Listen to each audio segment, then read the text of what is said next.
A ideia mais obsoleta é ir à escola, conseguir um emprego e investir a longo prazo no mercado de ações. Veja bem, por que você pouparia dinheiro quando estão imprimindo trilhões de dólares?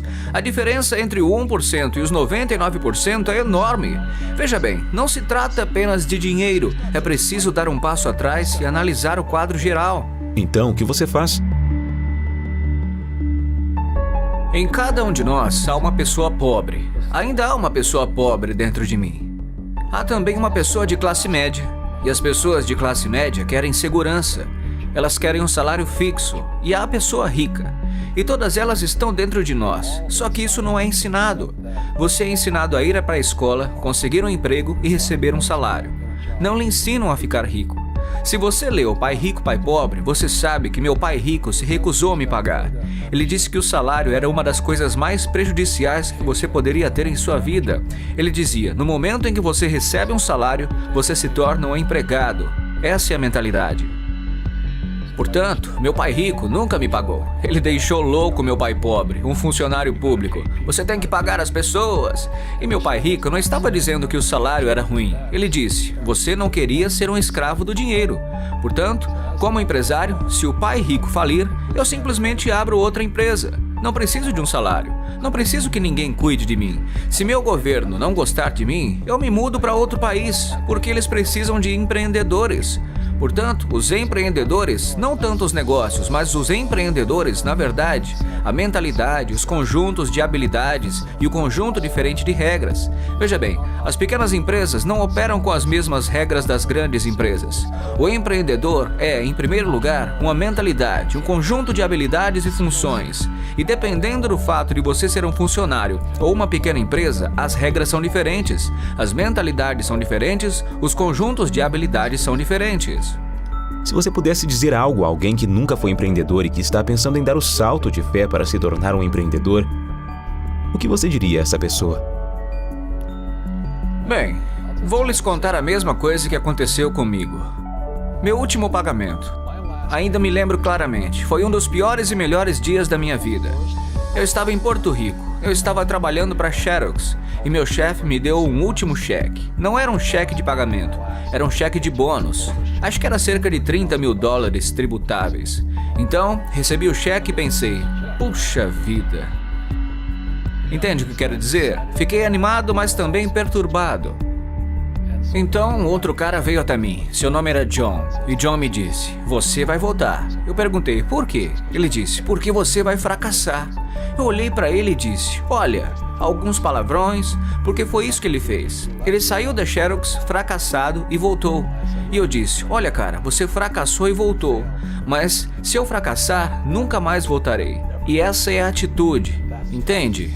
O que eu quero dizer? Sim, sim. Se você disser, bem, se eu fracassar, voltarei para a mamãe e o papai, é isso que você fará. Portanto, se você fracassar, foi aí que me tornei o empreendedor. Fiquei sem dinheiro por anos, mas foi isso que o meu pai rico me incentivou a fazer. Quando você não tem esse salário, você fica mais faminto, mais esperto, e isso é um teste para o seu caráter. Você se tornará um bandido? Você se tornará desonesto? Ou você se tornará um ser humano melhor? Então, na verdade, esse é o benefício de se tornar empreendedor. Você realmente descobre quem você é quando não tem nada. Portanto, é preciso sempre olhar para o panorama geral. Muitas pessoas olham para o bem, o que vai acontecer comigo? Quando você olha para o quadro geral, também sabe que quando algo ruim acontece, algo bom vai acontecer. Mas você precisa se preparar para o que vier. Se você acha que os próximos 20 anos serão como os últimos, vai se dar mal. Quando você e eu vamos ao supermercado e compramos uma caixa de leite, sempre verificamos a data de validade. Mas a maioria das pessoas não verifica a data de validade em seus cérebros. Em vez de me livrar das dívidas, eu me endivido. Sim, acabei de refinanciar uma dívida de 300 milhões. Passei de 5% para 2,5% de juros. Ganhei uma fortuna. Todo mês entra mais dinheiro porque meu custo de dinheiro diminui. Portanto, enquanto alguns especialistas financeiros dizem, saia das dívidas, eu digo, aprenda a usar as suas dívidas. Quando voltei do Vietnã em janeiro de 73, a primeira coisa que meu pai rico me disse foi: vá para a escola para aprender a investir em imóveis. Não se tratava de imóveis, mas de como usar a dívida e os impostos. A dívida e os impostos tornam os ricos mais ricos e tornam os pobres e classe média mais pobres. Portanto, todos os ricos que são médicos e advogados estão sendo enganados e não sabem o porquê.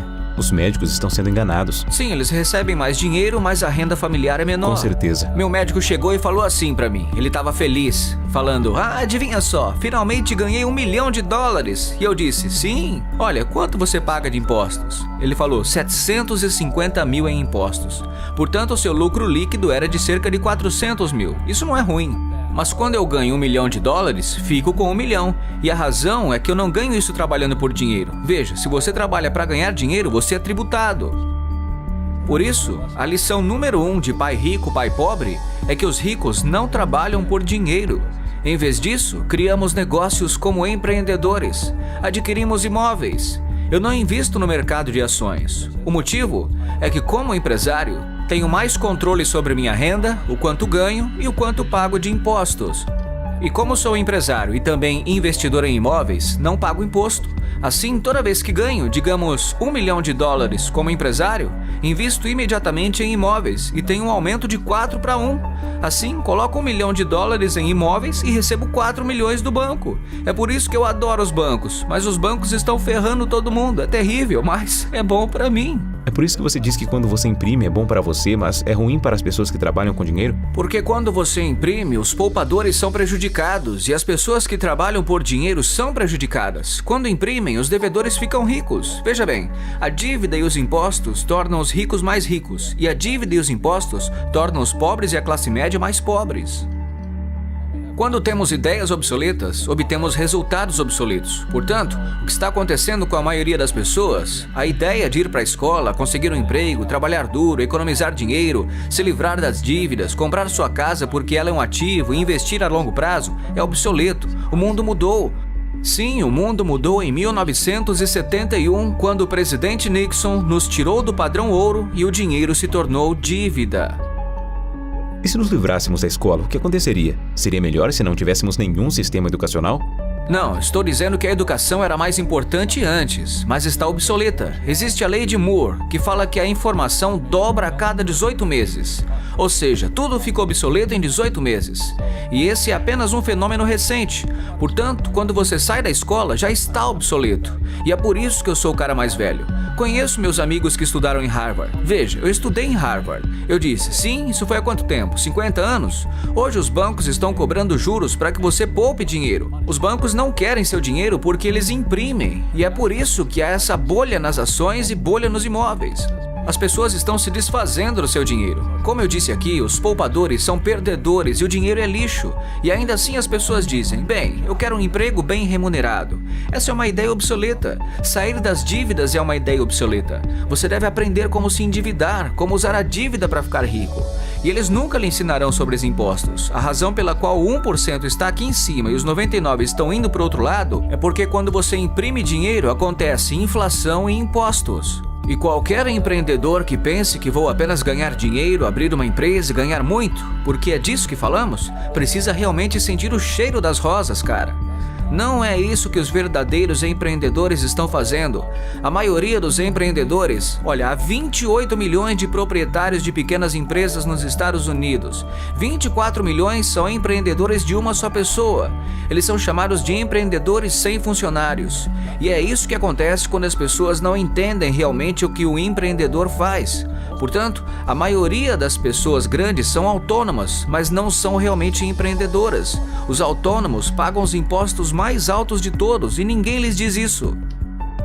Sim, isso também é chamado de espírito empreendedor. Mas o que estávamos falando, na verdade, era que não existe economia ruim. Todos nós temos uma economia externa, mas também temos uma economia interna. E a força de vontade é mudar nossa economia interna. Portanto, para mim, posso ver o que é bom e o que é ruim.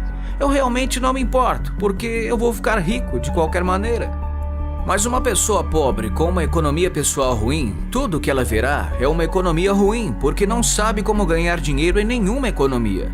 E uma pessoa de classe média, que é a classe média econômica, o que ela quer é uma boa casa, um salário fixo, um emprego e um carro. Portanto, quando você tira o emprego delas, para elas, isso é um desastre. Bem, como o empreendedor não tem emprego de qualquer maneira, não é nada demais. Portanto, tudo que eu estou dizendo às pessoas é o que Buck Fuller me ensinou. Sempre há dois lados. Você entende o que quero dizer? Dois é plural, no mínimo dois. Portanto, se você acha que a economia está ruim, é porque a sua economia está ruim. Se você acha que o emprego estável é importante, então você verá uma economia sem empregos. Sua economia. Sua economia versus economia externa. O que você controla versus o que você não pode controlar. Eu posso controlar, sim. Isso se chama foco interno versus foco externo. Portanto, o verdadeiro empreendedor tem um foco interno que, se cair, diz: isso é bom, porque vou subir mais alto. A pessoa comum cai e diz: eu vou tomar um Prozac. Ou alguém comete erros: os erros não importam. Bem, os erros são importantes. Significa que você não sabia de algo. Mas um verdadeiro empreendedor, mesmo que caia, sempre pode levantar. Ele pode se levantar e ir mais alto. Então não importa o que aconteça com ele, ele fica mais forte, melhor, mais inteligente, mais feliz. Mas as pessoas com uma mentalidade interna fraca têm tanto medo do que acontece que geralmente acontece. Por exemplo, se as pessoas têm medo de perder o emprego, geralmente perdem o emprego. Você entende o que eu quero dizer? Sim, boa resposta. Sim, o primeiro trabalho do empreendedor é controlar aqui dentro e não fora. No momento em que você recebe o cheque do pagamento, você é empregado. Você tem de ser mais forte do que isso. É uma questão de controle interno.